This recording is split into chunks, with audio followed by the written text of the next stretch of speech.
হয় কে কে প্রস্তুত আছেন?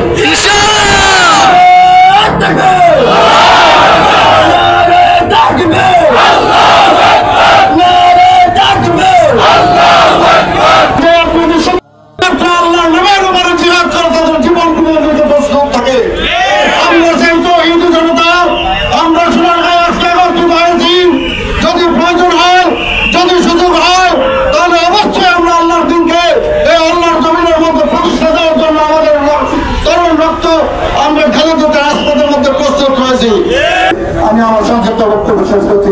আসসালামু আলাইকুম।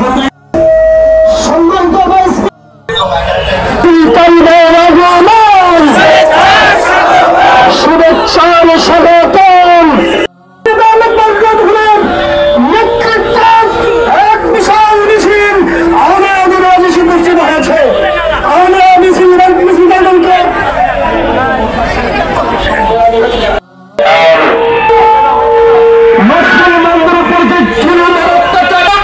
যে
except the Muslims, we from Bangladesh want to tell you that Bangladesh are always against all the problems, all the consequences. If there will be any kind of genocide against Muslims, then the people of Bangladesh are there to tell that Muslims are. American মদদে Israel চালিয়েছে তার বিপক্ষে আমাদের অবস্থান জানানোর জন্য। যারা আজকের এই দৃশ্য দেখে ফিলিস্তিনের মাটি, আকসার মাটি, বিল্ডিং গুলো মাটির সাথে মিশে যাওয়াকে দেখে যারা আনন্দিত হচ্ছে, তাদের উদ্দেশ্যে আমাদের কথা হলো,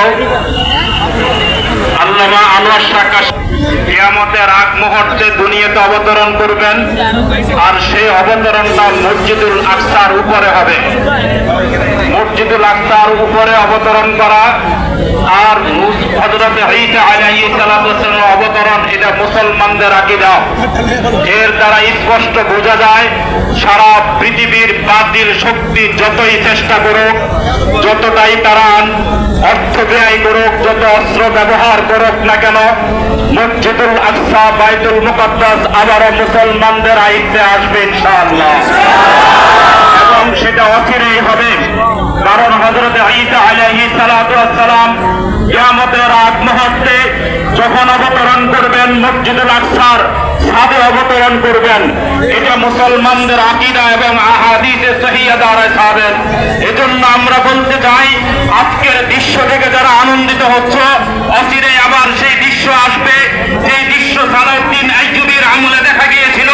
তোমাদের পুরো খ্রিস্টান বিশ্ব লাঞ্ছিত হয়ে মসজিদুল আকসা থেকে যেভাবে বিতাড়িত হয়েছে, ঠিক আবারও ইনশাআল্লাহ এই সময়টা খুব অচিরেই আসবে। ইহুদিবাদী গোষ্ঠী এবং অমুসলিম গোষ্ঠী যারা আজকের দৃশ্য থেকে আনন্দিত হচ্ছে, তোমাদেরকে লাঞ্ছিত হস্ত হয়ে মসজিদুল আকসা শুধু নয়, ইসরায়েলের সীমানা ছেড়েও তোমাদেরকে সেখান থেকে পালিয়ে যেতে বাধ্য করা হবে ইনশাআল্লাহ। এজন্য আমাদের যুদ্ধ ঘোষণা করতে হবে, যুদ্ধ ঘোষণা করতে হবে, সেই রাষ্ট্রের বিরুদ্ধে আমরা যুদ্ধ ঘোষণা করব।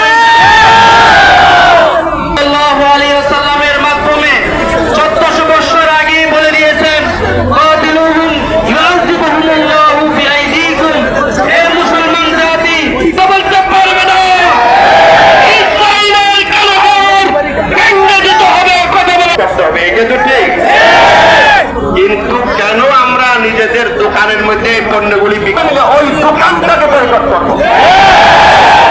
যদি আপনি মুসলিম হয়ে থাকেন, আজকে এই ইসরায়েলি পণ্যগুলি গাড়ির নিচে ঢেলে দিয়ে সকলের সামনে প্রকাশ করেন, আমরা ইসরায়েলের সাথে বিদ্রোহ ঘোষণা করলাম। 2 নম্বর ঘোষণা হলো, আমরা এখান থেকে ফিলিস্তিনের জন্য কোন সহযোগিতা যদি করতে পারি আর্থিকভাবে, মাহমুদ হুজুর সাহেব, ইসরায়েল দুর্বল হয়ে পড়বে, তাহলে কিছুটা হলে আমরা তাদের অ্যাকশন নিতে পারবো।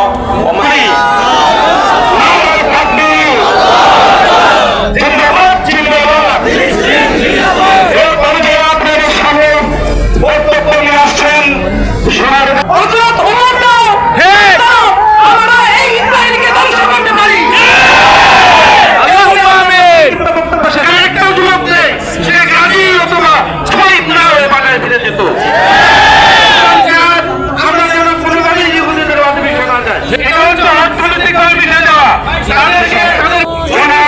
রহমান শাহ।